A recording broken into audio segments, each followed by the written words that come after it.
Hello, YouTube.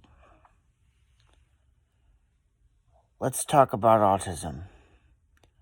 Today, we're talking about sensory seeking and sensory avoidance. So, sometimes, if your brain is understimulated,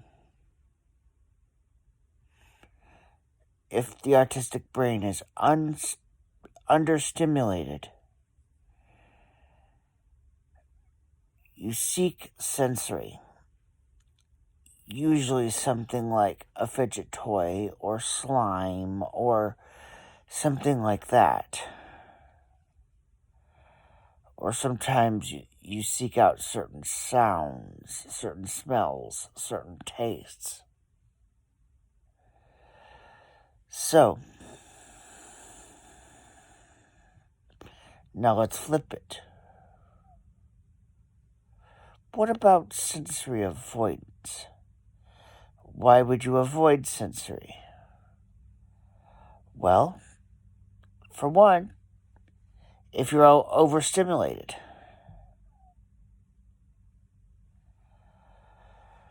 So, let me give a couple of examples of both of overstimulation.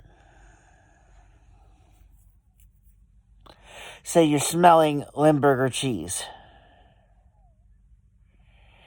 and that activates your sense of taste, and you taste what you smell. And then you hear people coming from all around, yelling, screaming, and young children playing. And then you see a camera flash. Whoops. That's too much sensory. You're now in sensory overload, as discussed earlier in an earlier video. So, if you don't avoid such sensory, so the reason you would avoid sensory, like what I just mentioned, is to avoid sensory overload. But again, you seek sensory when there's not enough, when your brain is not stimulated enough. That is where you might also stim or self-stimulate. So that would be like singing, humming, hand flapping, rocking back and forth. So those are just a few examples of stimming.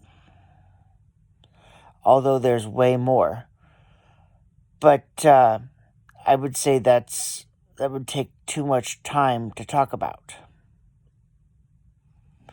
And yes, I will cover stimming more in depth in a future video.